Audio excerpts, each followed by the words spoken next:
कांग्रेस की राष्ट्रीय प्रवक्ता डॉली शर्मा, जो खुद गाजियाबाद से चुनाव लड़ रही हैं, वह सोलन बतौर ऑब्जर्वर पहुंची।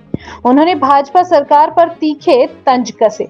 उन्होंने कहा कि आपदा के समय में देश के प्रधानमंत्री नरेंद्र मोदी समूचे देश में घूमते रहे, क्या उनके पास एक भी पैसा नहीं था कि वह हिमाचल को देते। उन्होंने कहा कि वह जब भी हिमाचल आते हैं तब वह कहते हैं कि उनका हिमाचल से खास रिश्ता है, लेकिन आपदा के समय में उनका यह रिश्ता कहां गया। उन्होंने कहा कि प्रदेश में मोदी लहर तो उस दिन ही खत्म हो गई थी जब प्रदेश में कांग्रेस सत्ता में आई थी, इसलिए प्रदेश में अब कोई मोदी लहर नहीं है, क्योंकि उनकी वास्तविकता सभी के सामने आ। राष्ट्रीय प्रवक्ता डॉली शर्मा वह गारंटियों की बात कर रहे हैं, लेकिन देश में बेरोजगारों की फौज तैयार हो चुकी। नरेंद्र मोदी 75 की आयु में रिटायर नहीं होना चाहते, लेकिन अग्निवीरों को 24 की आयु में ही उन्होंने रिटायर कर दिया है, जिसका जवाब अब देश के युवा उनको देने को तैयार हैं।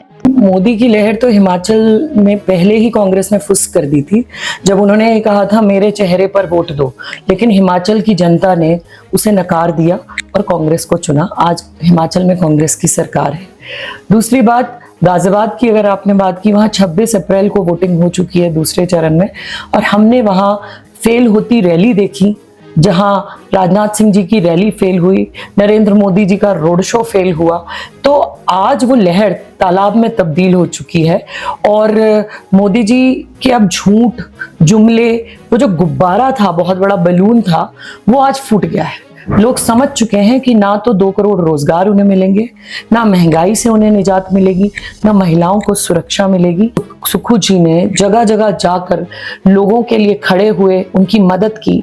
जिनके मकान टूटे उन्हें 7 लाख रुपया, और जिनके मकान में मरम्मत की जरूरत थी उन्हें 1 लाख रुपया। ये राहत राशि 10,000 से बढ़कर 1 लाख और 1 लाख से बढ़कर 7 लाख। ये जो मुख्यमंत्री हैं ये जन सेवक हैं, ये जनता के काम करते हैं। ये सुख की सरकार है जहां महिलाओं को 1500 रुपए रोज 1500 रुपए हर महीना मिलता है, जहां पर आप देखें कि लोगों को, बच्चों के लिए स्कूल बनाए जा रहे हैं, बच्चों को गोद लिया गया है, उनके लिए काम किए जा रहे हैं। और आपसे मैं पूछना चाहती हूँ, आप हिमाचल में ही रहते हैं, क्या आपने मोदी जी को देखा जिन्होंने ये कहा था हिमाचल से मेरा पुराना रिश्ता है? मैं उनसे पूछना चाहती हूँ, जब वो 10,000 करोड़ से ऊपर का नुकसान हिमाचल का हुआ, जब आपदा आई, तब मोदी जी कहाँ थे? मोदी जी छोड़िए, इनके ब्लॉक के, डिस्ट्रिक्ट के और हिमाचल के नेता कहाँ थे? मैं उनसे पूछना चाहती हूँ, 10,000 करोड़ का नुकसान जब हिमाचल ने झेला, क्या मोदी जी के पास 10 रुपए हिमाचल के लिए नहीं थे? हिमाचल को पूरी तरह निकार दिया। तो ये रिश्ता सिर्फ वोट का था। अगर हिमाचल की जनता उन्हें वोट देगी वो तभी करेंगे, वो तब भी नहीं करते, तभी भी नहीं किया। जो किया वो कांग्रेस ने किया। अपनी सारी गारंटी हिमाचल की जनता को दी है और आगे भी जो हमारी गारंटीज हैं वो जनता को मिलेगी। हिमाचल का युवा सबसे ज्यादा आर्मी में, देश सेवा में जाता है। आप मुझे बताइए, अग्निवीर देकर क्या रोजगार मिला? युवा को रोजगार किया या बेरोजगार? मैं बोलना चाहती हूँ, मोदी जी 75 साल में रिटायर नहीं होना चाहते और हिमाचल की और देश की युवा को 24 साल में रिटायर कर देना चाहते हैं। ये कहाँ का न्याय है? ये युवा के साथ न्याय है कि अन्याय है?